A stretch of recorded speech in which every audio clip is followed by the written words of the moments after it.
অরক্ষিত ATM আর সেখানে কিন্তু cyber জালিয়াতির অভিযোগ একজন নয় একাধিক জন গ্রাহক তারা কিন্তু এই সাইবার জালিয়াতির খপ্পরে পড়েছেন। আমাদের সঙ্গে এই মুহূর্তে সন্দীপ সেনগুপ্ত রয়েছেন, সাইবার বিশেষজ্ঞ। সন্দীপবাবু, নির্দিষ্ট করে আপনার কাছে আমার যেটা জানার সেটা হচ্ছে, ধরুন আমরা একটা এটিএমে গেলাম এবং সেখানে কার্ডটা ইনসার্ট করলাম, কার্ডটা লক হয়ে গেল, কোনো নিরাপত্তা রক্ষী নেই, সংলগ্ন ব্যাংকও নেই, তাহলে কি করণীয়? না, প্রথম কথা হচ্ছে যেখানে সিকিউরিটি গার্ড থাকে না সেই সব এটিএম গুলো কিন্তু ডেফিনেটলি যারা খুব একটা টেক সেভি নয় তাদেরকে অ্যাভয়েড করা উচিত, কারণ ওখানেই ম্যাক্সিমাম জালিয়াতি গুলো হয়।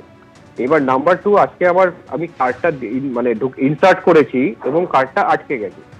যে মুহূর্তে আটকে গেছে আমাকে প্রথম উচিত হচ্ছে আমার ব্যাংকে ফোন করা, অথবা আমি ইন্টারনেট ঘেটেও যদি আমার ব্যাংকের নাম্বারটা পাই। আমি এখানে যা দেখলাম, এটিএম এর বাইরে একটা পেপার দিয়ে একটা টোল ফ্রি নাম্বার আটকে রেখে দিয়ে গেছে। এটা কোনোদিন ব্যাংক করবে না। সুতরাং এটা কমন সেন্স যে এইখান থেকে একটা পুরো একদম ভুলভাল কোনো ফেক নাম্বার ওখানটায়, বেসিক্যালি জামতারা কল সেন্টারে কোনো নাম্বার আটকে দিয়ে গেছে। এইবার যেটা করেছে সেটা হলো যে ভিতরে ওই এটিএম মেশিনটা কোনোভাবে ট্যাম্পার করেছে। তো সেটা সিসিটিভি থেকে কিন্তু ধরা পড়বে, কারণ এটিএম এ সিসিটিভি লাগানো থাকে। ওটা যদি পুরো ফুটেজ গুলো দেখা হয় কে করেছে, এটা ধরাটা খুব একটা অসুবিধা নয়।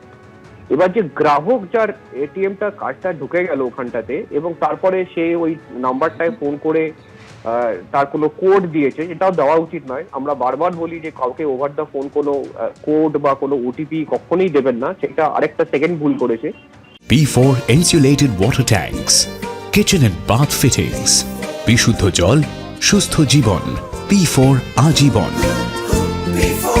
এবার ধরলাম যে তারপর টাকাটা বেরিয়ে গেল।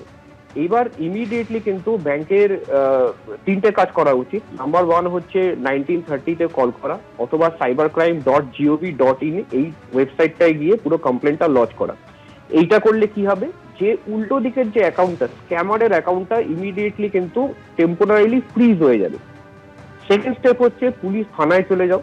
থানায় গিয়ে ওখানে একটা পুরো অফলাইন একটা কেস ফাইল করতে হবে, জিডি বা এফআইআর করলে পুলিশ তারপরে সেই পুরো ব্যাংকের স্টেটমেন্ট প্লাস ওই অ্যাকনলেজমেন্ট এইগুলোকে নিয়ে ও কোর্টে গিয়ে অ্যাপিল করবে। তারপর কোর্ট থেকে অর্ডার যাবে উল্টো দিকের ব্যাংকে যে টাকাটা রিভার্স করো, তবেই কিন্তু টাকাটা রিভার্স হবে। এই স্টেপগুলো যদি পরপর ইমিডিয়েটলি ফলো করে তাহলে কিন্তু টাকাটা ফেরত পাওয়ার চান্স আছে। নইলে কিন্তু এরা কি করে, এই টাকাটা যখনই একটা ব্যাংকে গিয়ে অ্যাকুমুলেট হয় ওরা বাইরে কোনো একটা এটিএম থেকে ওটা বার করে নেয়, অথবা অন্য ব্যাংকে ট্রান্সফার করে, অথবা মোবাইল রিচার্জ বা এই সমস্ত উল্টোপাল্টা করে টাকাটা খরচা করে দেয়। তো যেভাবে স্টেপগুলো বললাম আরেকবার রিপিট করছি। 1930-তে ফার্স্টে ফোন করতে হবে। নাম্বার 2, ওই অ্যাকনলেজমেন্ট নিয়ে কোনো পুলিশ সাইবার সেলে গিয়ে অফলাইনে কমপ্লেন করতে হবে। নাম্বার 3, ব্যাংকের ম্যানেজারকে গিয়ে একটা চিঠি দিতে হবে এই দুটোর ইনফরমেশন নিয়ে, যে এটা আমার পুলিশের জিডি, এইটা আমার 1930 ফোন করার অ্যাকনলেজমেন্ট, আপনি টাকাটা রিভার্স করার বন্দোবস্ত করুন। ব্যাংক তখনই এইটাকে নিজেরাই উল্টো দিকের অ্যাকাউন্টে কথা বলে বা কোর্টে গিয়ে তারা নিজেদের ইন্টারনাল প্রসেস করবে।